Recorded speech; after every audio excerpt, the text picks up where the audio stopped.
Hi, let's today talk about data types in Python. So, what are these data types?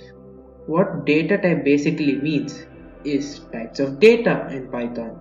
And you see, whenever I put a hash, it means, hey Python, don't read that line, it's only for my reference. It's called commenting, we'll talk about it later. So, there are basically 9 fundamental data types.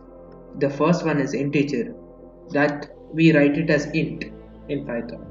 Then there's something called as a float, which is basically the decimal, and boolean, which is bool, then string, which str, then list, which stands for list itself, then there's tuple, then there is set, and finally there is something called as a dict, which stands for dictionary.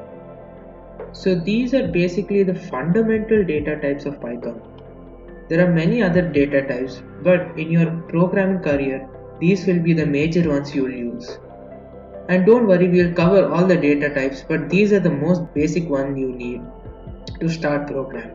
So before that, we'll go one by one. What is an int and what is a float? For that, stay tuned.